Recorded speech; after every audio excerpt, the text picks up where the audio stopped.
In this camera, please. Okay.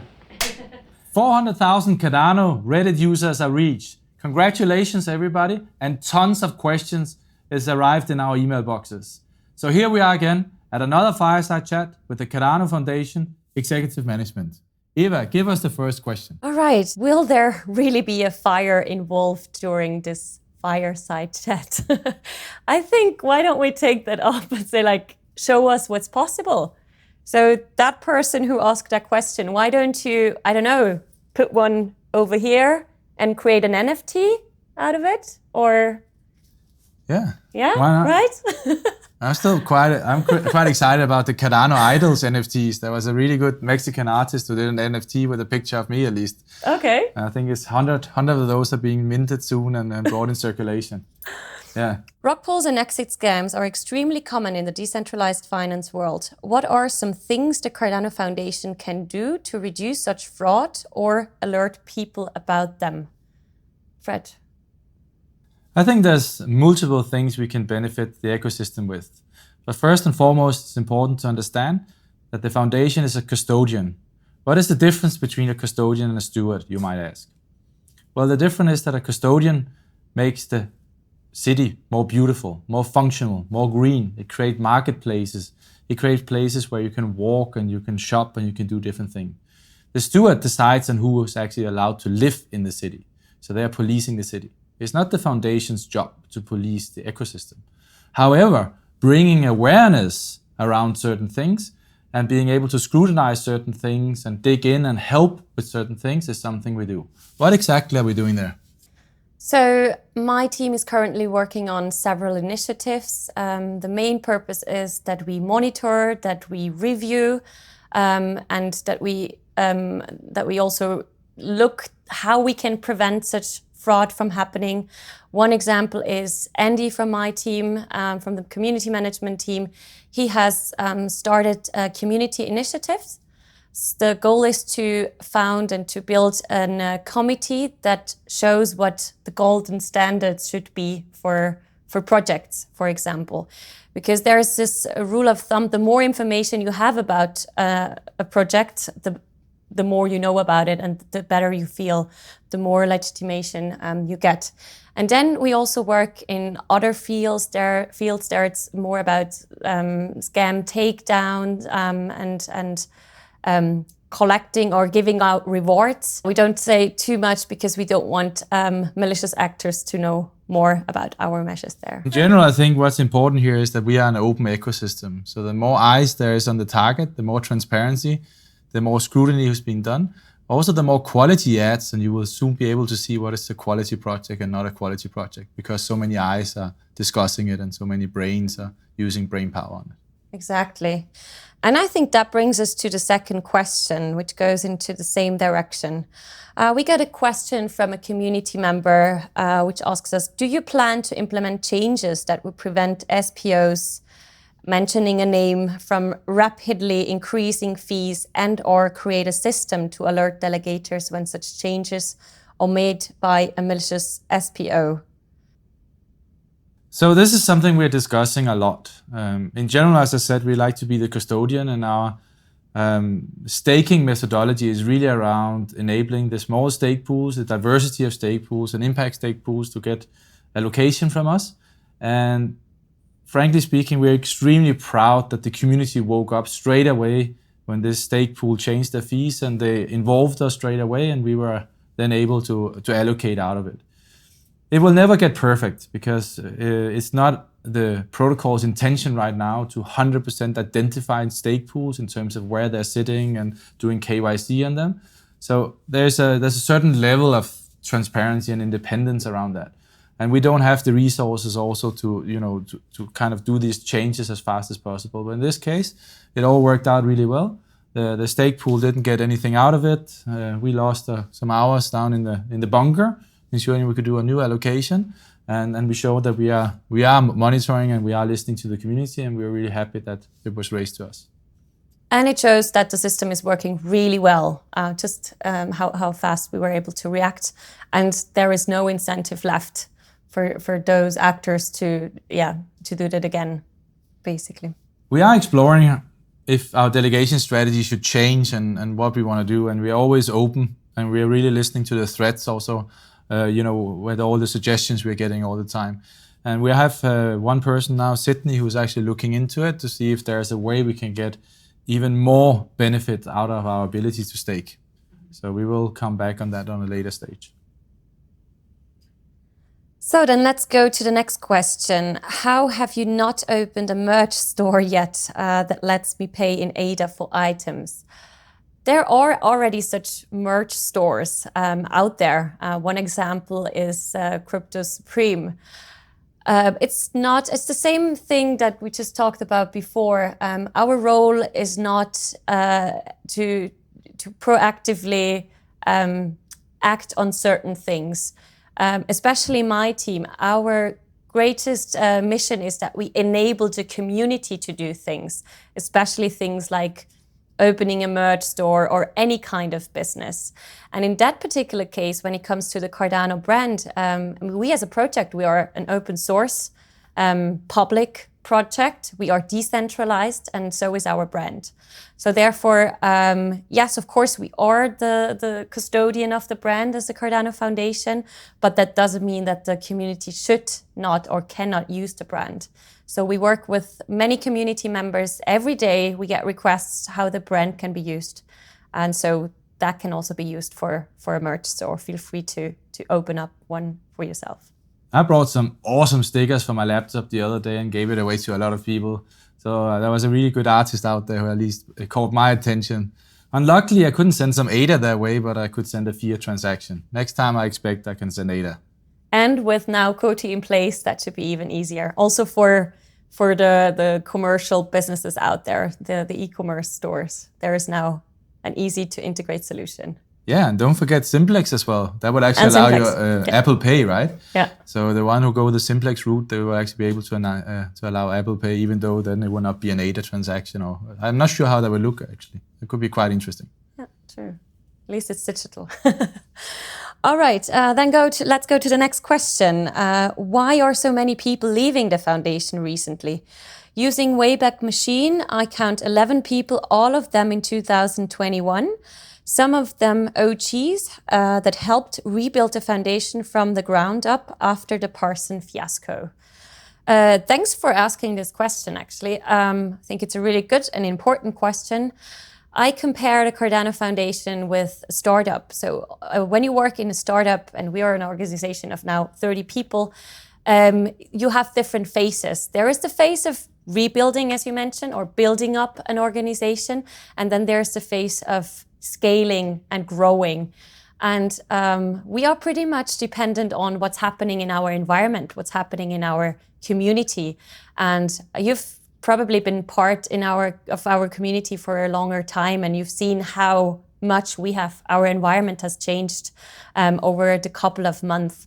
So that means that we as a Cardano Foundation have to change as well, and we have to look into what exactly is our business architecture, what are our operations, but also who's part of our team. And sometimes you need a bit of a different setup in order to achieve this phase of scalability and this phase of growth. And we've been, I think since we started like over half a year ago, there have been many things that were moving and that are changing, and that's part of it. And I think that's also like a consequence of having a new management team, having a new CEO, having me onboarded with and a new strategy. Therefore, otherwise, if we would not bring in a new strategy, we wouldn't do our job. Yeah, for me, it's quite simple. The Cardano project has the possibility to change the world. If we are going to change the world, we need the absolute best people, and we need to have a high-performance team who can live up to that task.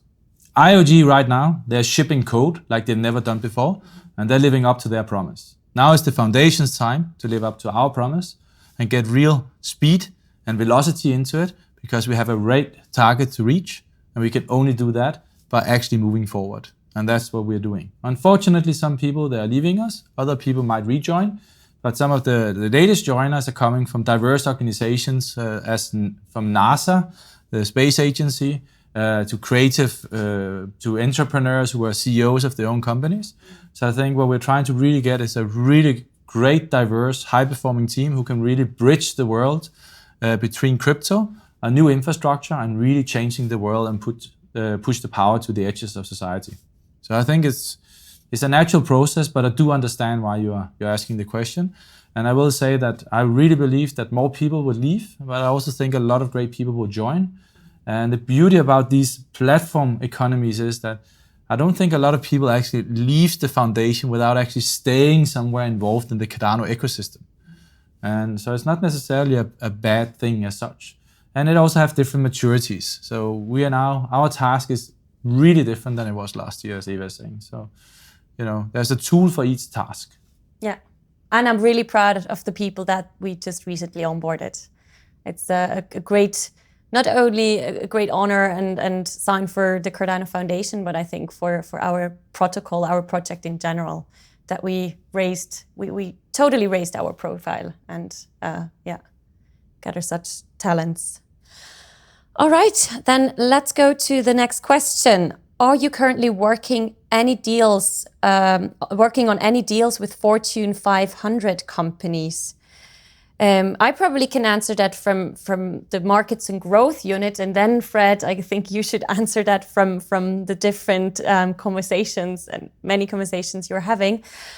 Yes, we definitely do, and this is why we're now building up a business hacking unit. So a unit, we call it hacking because we are non-profit. So as I mentioned, our ambition is to enable growth, to hack into things, to help you actually to achieve things.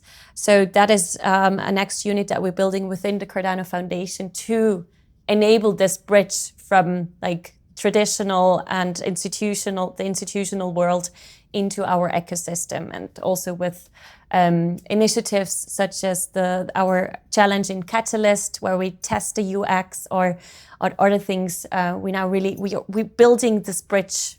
My team and myself, we're building this bridge from institutional world into the still for many very cryptic environment we're now in. I think you said something that I should talk about, some experience with Fortune 500 companies, or maybe a little bit the wider scope of the large companies. So the architecture landscape needs to change. So if you look into the procurement department of a large company buying IT software, they buy something and the cyclus is maybe 10, 20 years before they recycle that and they go on the market again. They own that software, they control that software, they control all of the attack vectors into that. They have the auditors going in and basically looking at that. They have the internal audit departments. All of that is a confined space. Blockchain, as you know, real blockchain, permissionless blockchain, is a total different architecture. So one of the biggest hurdles we have and one of the largest task force we have to do for the foundation is education. It's not just education in terms of the universities and the students.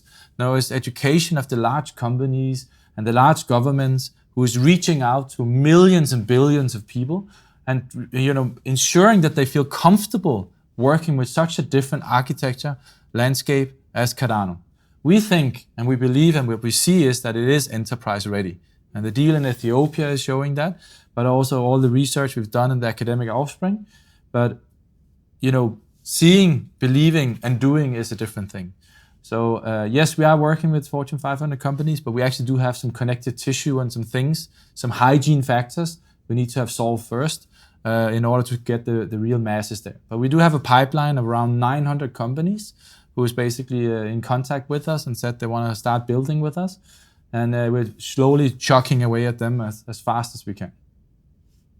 Yeah, maybe to build on what Fred has mentioned regarding education, we have announced on the Africa show that we as a Cardano Foundation, we work with non-profit organizations. And in that particular case, we announced the partnership with Save the Children.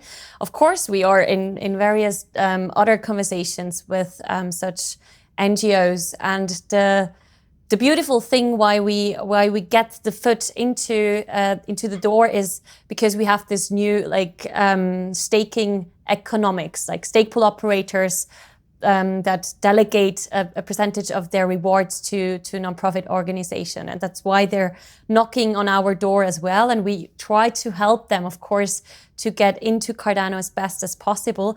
But you can imagine it's a very, very traditional industry, and so sometimes we start with even like explaining them what Bitcoin is, and explaining them that it was 2008, where there was a white paper, etc., etc. So they really start from the beginning, and that actually shows how important that education is, especially if we go broader than just the blockchain bubble we're currently in.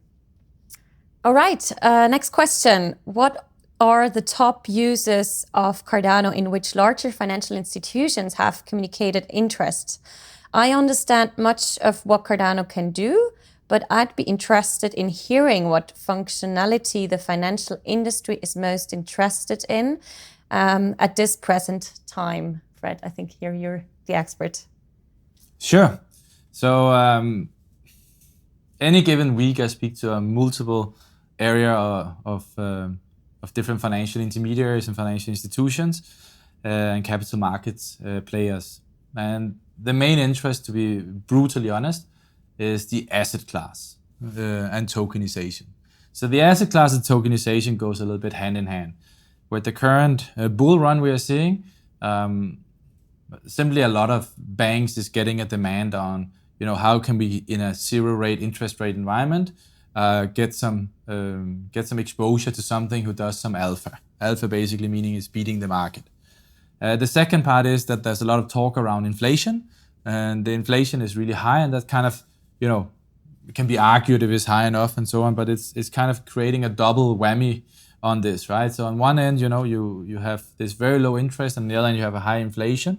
And when you then see products like ADA and other third generation blockchains offering something as staking, which basically can give you, a very substantial yield, if you can think about it like that. We think about it as a reward, but it looks like a yield. They become interested. So anything related to a Delta One product, related to exposure into that, having an ISIN number, an exchange traded product, and that is things the financial institutions are interested in. Now, what should they be interested in instead of this? What they should be interested in is what we call the Cardano standard.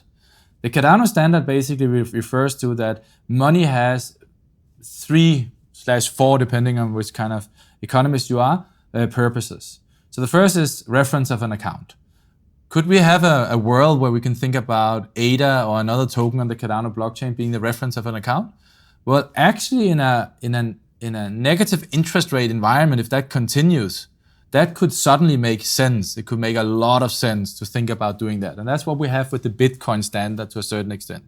Many people think that the Bitcoin standard is really just a store of value, which is also okay, which is another of the purposes. And here, it can be argued depending on, volatility and all of that, whether ADA or another token on our blockchain can be used as a really good store of value. We believe it can.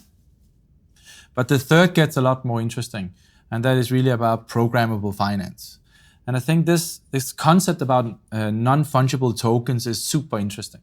If we look at the charity ecosystem we're building up at the moment, what is the value if you have one coin or €1 or $1, and that exactly dollar you are holding in your hand or have in your bank account, that you can track that all the way to the fisherman in Tanzania, that he gets that as aid. And on the other hand, that you can actually get the hash coming all the way back. And that means suddenly it's not just, this money is the same as this money, and I gave some money and maybe some of that goes there. But the fact that you can start controlling that.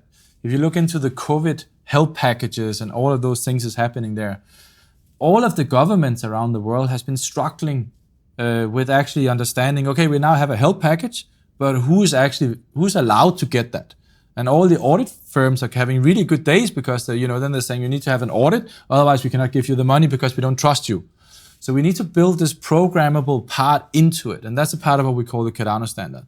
And all of that is actually possible today. And the last is really around metadata and the story of the transaction.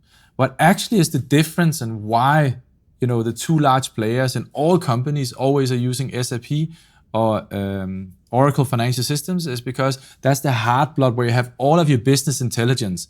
You have the story of the transactions, you have where the goods are going, you have where the costs are and all of that. Technically speaking, we can do that already on the Cardano blockchain. We are the best blockchain for metadata. Couldn't it be interesting if you think about the scandals we see out there with, these huge banks who are suddenly losing billions of dollars, that if you could ask your bank using a blockchain, what is your exposure in A? Or how is your portfolio in B? Or you are saying that you're doing A, can you validate that? If we can start to actually do this triple bookkeeping, we actually are in a situation where we can embed much more trust into the large corporations and institutions we interact with every day. And with every day, we hear a new story about some of them, not really living up to what we were hoping for. So that's what we call the Cardano standard. And all of this can be done actually without smart contracts. It can be done using metadata and the native tokens today. It is clear when Alonso comes, we can do even more.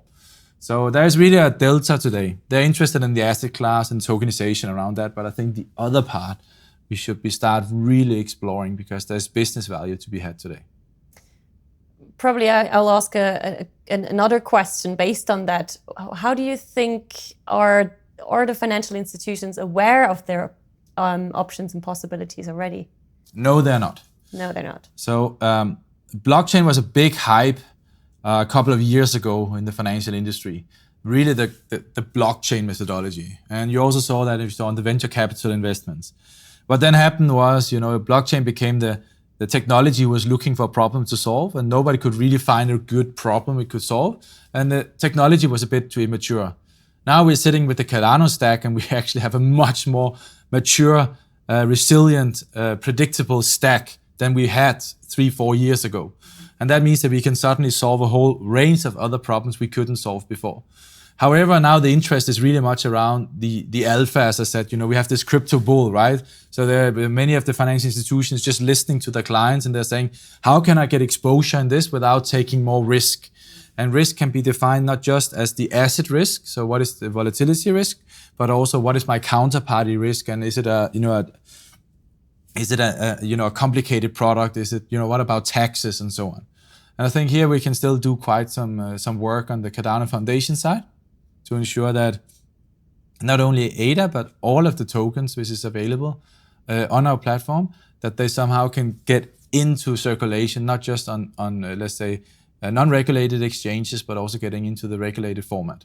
But to do that, we need a couple of, let's say, like forensic tools, and we need stronger APIs, and we need custody, and we need standards and some things. And that's what we are working on. So it's really around, how do we de-risk enterprises, financial intermediaries, and governments from actually using blockchain, using the Cardano stack with all of the cool projects you are putting on it every day.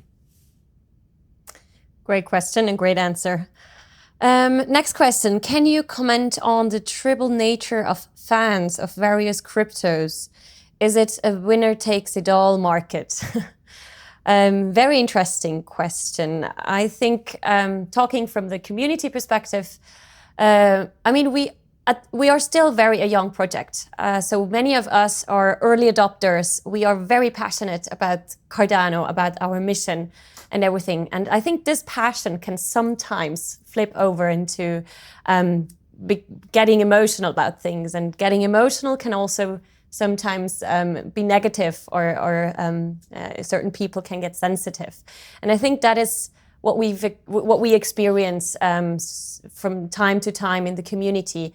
And sometimes it's great to see that our community is out there and is really promoting the protocol in our project. And sometimes we also see that in our ecosystem that we have people that don't share the same opinion or are really pro one project. But the core of Cardano is one of the key principles is interoperability.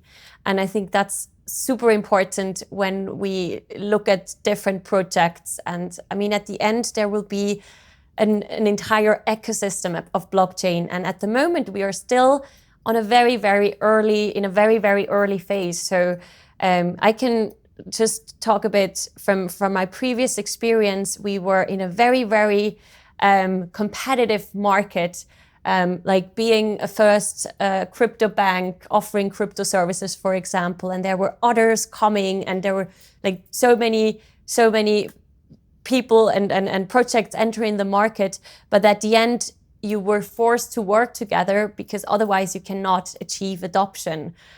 So every success that another project has in terms of adoption helps us as well, that blockchain and that crypto becomes out of age, as we call it, or blockchain becomes out of age. So, and with the notion that Cardano is interoperable, we try to be an other component and add other component and create an entire new ecosystem.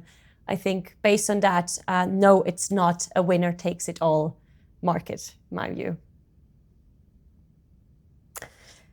All right, then let's go to the next question. Shouldn't the Cardano Foundation be the leg of the Cardano stool that spearheads initiatives like what IOG is pursuing in Africa?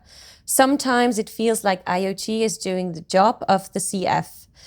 Any comment on the CF's plans to spearhead broad initiatives that will bring large numbers of users to the ecosystem?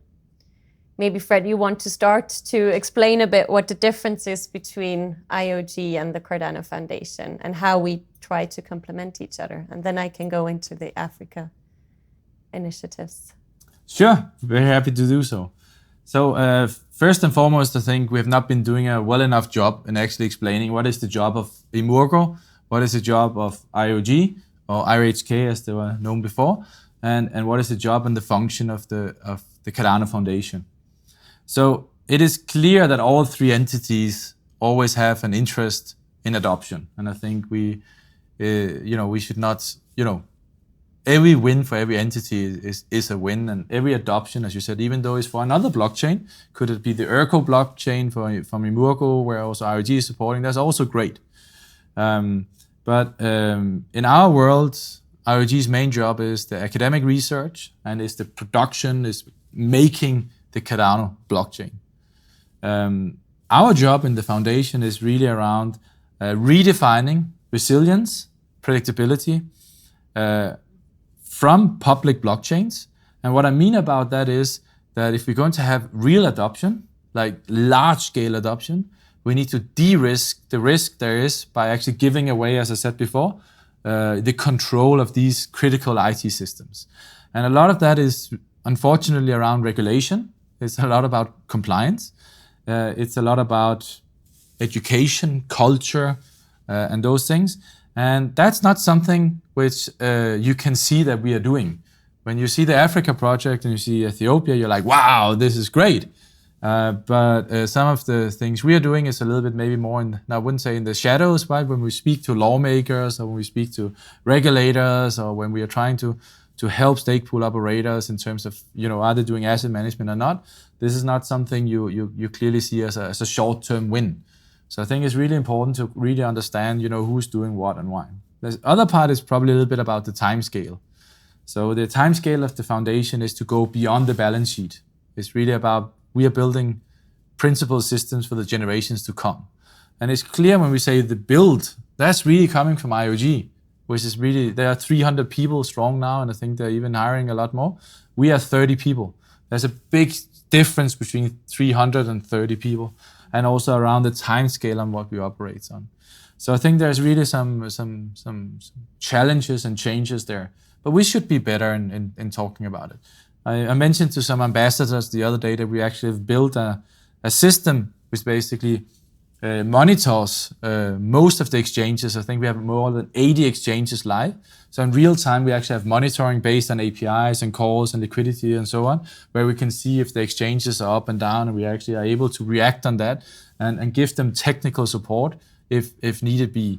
And those kind of things is not something I would say, you don't think about that as a great story or adoption, but this is what actually allows larger enterprises or larger projects, or even if you have a lot of money at stake, you want to ensure that you have access to it, that you can get it out and those things. And that's what we're really working on. So in many ways, you can think about we're maybe a little bit more the boring side, the institutional, the rails and the connective tissue. and IOG is doing the groundbreaking research and is the front running. However, we do have a team which we always say is about exploring the art of the possible. And when you look at Coty, or if you look at some of the metadata, if you look at the Cardano registry and other things, this is really where we're trying to really show what is possible with the stack we have right now. So we only look at what is live right now and how can we merge that with businesses and really create business value today. Yeah, and it's definitely, it's what I just mentioned before. It's part of this growth hacking or business hacking strategy.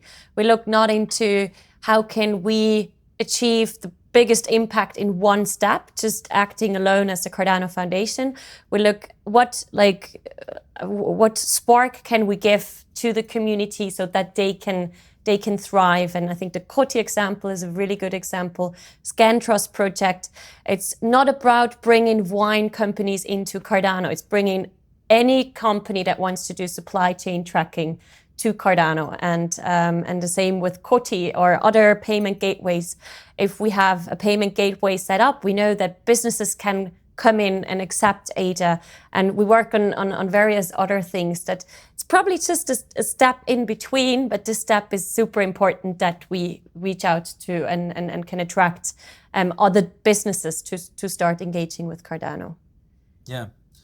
And then another project we're just looking at right now is the security token. And there's many security tokens out there, but what we're really thrilled about is that this is a security token who has the green light from the financial service authorities, from the tax authorities, from the banks. They have a shareholder register. They have everything done which will allow them. It's a bit boring, you can say, because they're really just clean. But what they really do is that they go into a business model in an emerging country, and they allow people to invest in the P&L there. So basically you can get the non-fungible token effect of that in a full, whitelisted setup. And then you can actually do good by actually investing sustainable impact-wise, and then still be a part of, get some of the return. And that means that you're still interested. It's not just a charity where you're giving some money away. It actually lies in your portfolio. And you then ask yourself, how are they doing? And can I support with more? Is there more I can do? So we're really trying to kind of explore those things. And we are hoping that, latest by the Alonso hard fork, that we basically can get the security token online. But those kind of business models we really like because it shows what is actually possible right now. Plus it allows us to bend what has been possible before by using the superior Cardano protocol, right? So those kind of standards is really important. All right, next question. In addition to developing nations in Africa or elsewhere, are there any plans to work with low-income folks in places like the US? I think there might be an opportunity to build a user base within lower income communities in the US, especially places where people don't necessarily trust traditional banks or where banks don't necessarily operate. Yes. So I mean, we can go to all sorts of lengths and depth, right? But the matter of the fact is, when we're speaking about, what does it mean to be unbanked? It has a very wide definition. And even here in Switzerland, where we are sitting, there is a lot of small businesses and low-income people who are clearly unbanked and cut away from capital. But when we go to countries like the US, I just see a huge market, and I see the way Cardano can help there is massive. But we need to kind of be aware of one thing. So the role of the Cardano Foundation is not to run business development around the globe. Our job is to enable the protocol of Cardano that people can do this business development and that it can operate in as many countries as possible, and that we truly can give access to everybody who needs infrastructure to build a business, to get an identity, to be able to operate with the existing world, or be able to, operate in a parallel world of P2P payments. But it's really to enable people and build a new financial and social operating system. That's what we're fighting for in the Cardano Foundation. So, but yeah, I do really see a lot of potential, and we are speaking also to a Fortune 500 company who's really, it's their target group, and I think they're just really positively surprised what they can actually do and how much they can help the low-income people, around creating an identity for themselves, around doing payments, around the Mexico-US gateway in terms of remittances and so forth, right? There's really a lot to be done. And we are definitely moving in that direction. And I think for those of you who have followed the Fund 4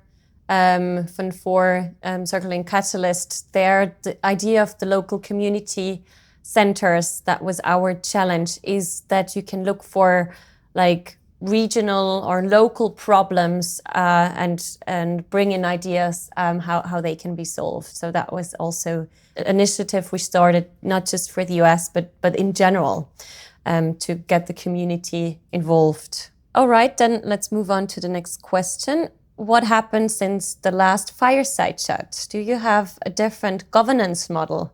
Is there the community more integrated in the foundation? Probably you start with the governance model and I can take over for the community.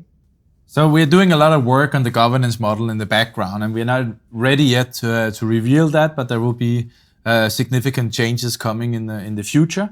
As I said before, I really feel it's important that we establish feedback loops, which basically allow our current community, but also the future community, the future users who use the Cardano protocol for critical business infrastructure or life infrastructure, that they basically have a saying in the priorities of the Cardano Foundation, but also that we can ensure that we can feed some of that feedback back to the developers who are sitting and doing all the hard work in IoT. And I think one of the roles of the foundation is really to act as one of these, let's say, feedback loops. At a very practical level, a lot of things have changed. It's not something you can probably see or feel right now, but I do know that you, Eva, you feel it on a daily basis, but also others are starting to feel that. But much more to come there, and we will be pushing the envelope as much as possible to ensure that we can get the speed we want to really live up to the big task there is to support the Cardano protocol and really get out to mass adoption. Yeah, and around the community being integrated in CF, I would say definitely yes. To the why am I saying this? First of all, we have introduced a new phase of the Cardano Ambassador Program. So there we have much more regular exchange, a bigger team that works with our ambassadors. And we are also working on opening it up to the community. Then we have launched the Cardano mission in Fund 4 Catalyst. As soon as the projects are defined, we will work together with them on their proposals. We will actually help them, and this is a bit the difference towards the other challenges. We said, okay, we really want to feel how what the community is capable of and where we can support. So I'm very excited when this phase will start. In general, when it comes to the community, we have reshifted the entire community management team. So we have created this markets and growth unit. We have some very trusted community members in my team that are now having a community lead role on an international level, but also for like different people within the community. For example, the developers, which are very, very critical in our current phase. So there is a lot of movement going on, and I think also Fred and myself, we are out there, probably not on a daily basis, but we really want to know what's happening. And yes, also considering how the community has grown in the last few months, it's immense. So also there we're looking on ways how can we help this, especially also the new members that come in, how can we help them to orientate themselves in our ecosystem and get old community members on board to help them to orientate themselves.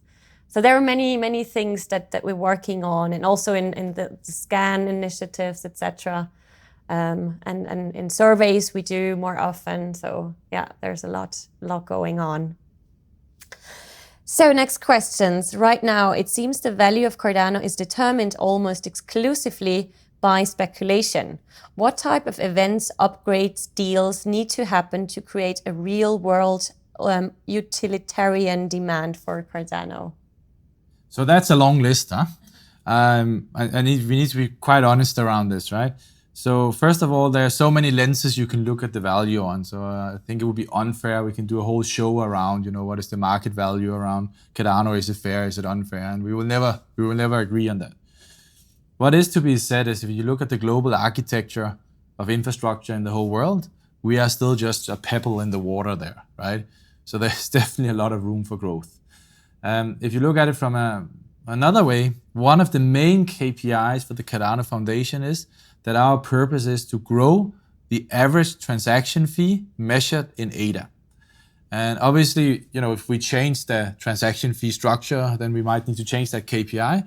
But for most of you, you'll probably understand that there is a fixed fee component, and then there is a component which is basically on how many bytes you put into that transaction.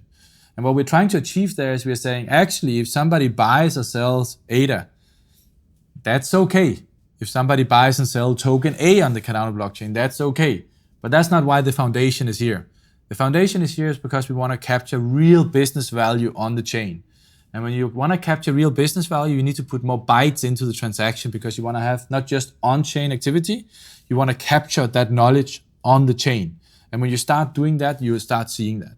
So there's been a great, some ambassadors and stake pool operators who created a pool explorer where you can go in and actually look at metadata. You can go in and type music or type wine, and you can see already, buyers' wines metadata is coming in. And I think what we have to really look at is the more we can increase the average transaction fee, the more that actually shows the health of the utilitarian value in there. The other side is we really need to start educating people on what's possible right now. When you go on YouTube or if you go on our websites and so on, it is actually nearly impossible to see what you can do with this tech stack today.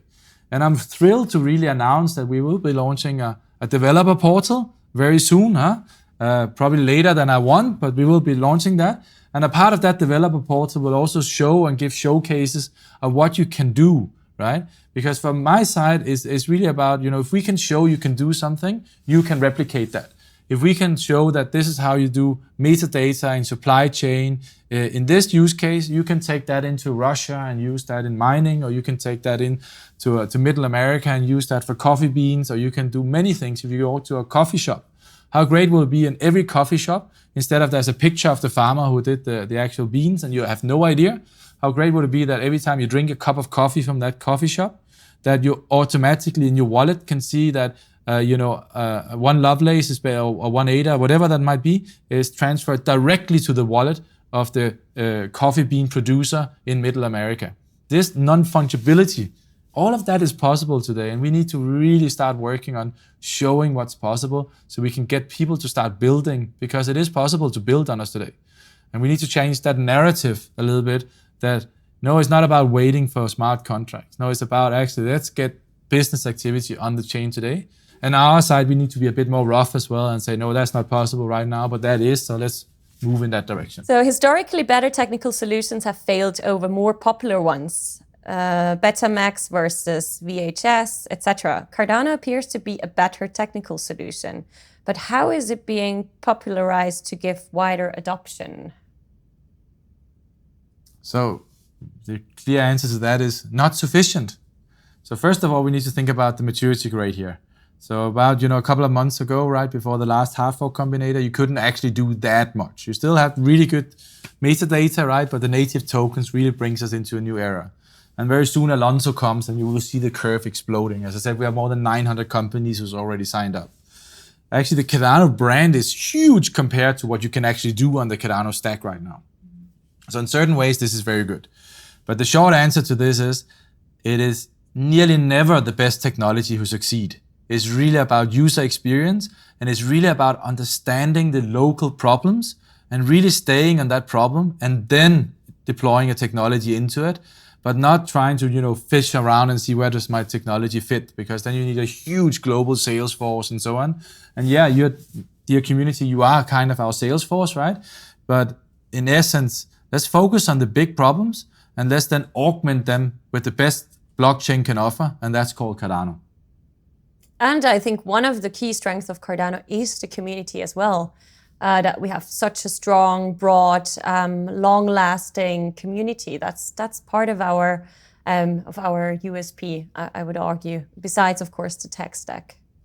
Oh, and yeah, don't forget, some of the largest blockchain in the world is already adopting some of our technology into their consensus algorithms or into the way they do UTXO or in other ways, right? That's the part of being an open source blockchain.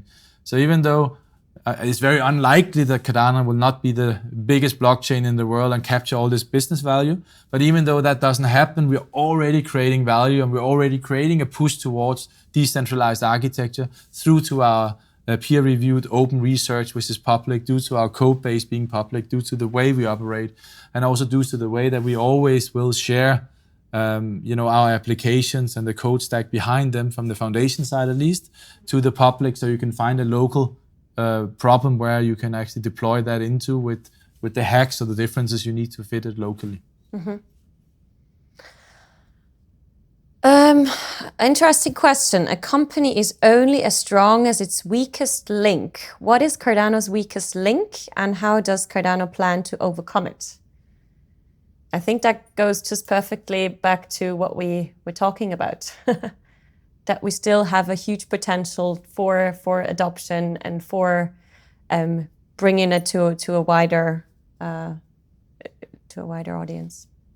In many ways, I think Cardano's weakest link is also one of the largest strengths. The fact that we are such a household name out there around blockchain technology is amazing, but nearly nobody understands what you can actually do on the Cardano blockchain. So I think the weakest link we have right now is actually describing what can you actually do. So what use cases or business problems can you really do? And that's also why one of the KPIs for the foundation, or one of the goals for the foundation in the next 12 to 18 months, is that we want to have a educational program for solution architects. A solution architect is a person who works in a company who's really working on solving some of the let's say the local problems or the problems of the company, and really looking at how do we do our organizational architecture differently, or how can we do a different supply chain, or how do we do the manufacturing differently, and so on. So by basically trying to target some of those people who is used to sitting with these big problems and teaching them about blockchain in general, we hope that we can actually get in through the door in a different way, where they know their problems, they know their company, and they know exactly what they're looking for, but they haven't met blockchain yet. Mm-hmm. Fully agree. So, last question. Help me explain to my mom in one paragraph why she should care about crypto. I know that you have a good one, so please go ahead. No, it clearly says for Eva. The protocol. I tried with my mom. I wasn't successful, but that doesn't. It probably says a lot.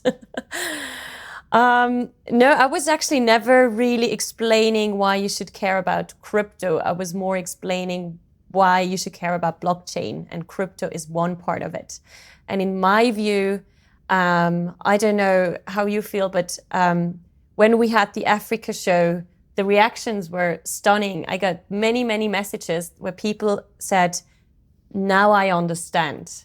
Now I understand in what area you work, what blockchain can bring, what crypto can bring. And I think that is the key element. If you can explain to your mom that she doesn't need to have a physical wallet, she can have a digital wallet. And in that wallet, she has all the data that is somehow included in her life, and all the passwords she's anyway forgetting all the time. And that's why she's just using one. That is the key benefit, that you create a new internet of value, and not just a currency or something for a financial transaction. Yeah, in one paragraph, huh? Yeah, one true. Paragraph. You should care about crypto if you care about liberty and sovereignty.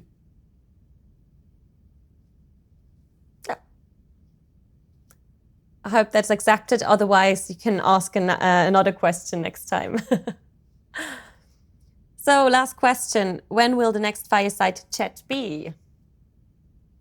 Well, that's an amazing question. I think it's really up to you. Let's ask the video production crew. A thumbs up. Are you ready for the next one? Photographers are ready, and if you give us a lot of likes on this one, then we do it very soon. If there's not a big interest, hey, we do it a little bit later. So tell us what you want. Cool. Yeah, thanks a lot for submitting so many questions. It was really hard to go through all of them. A big thank you to the team. They gave us the questions, so I think it was a very, very nice mix. So if you liked the session, give us a thumb up, and we will have quite soon another Fireside Chat. Thank you very much.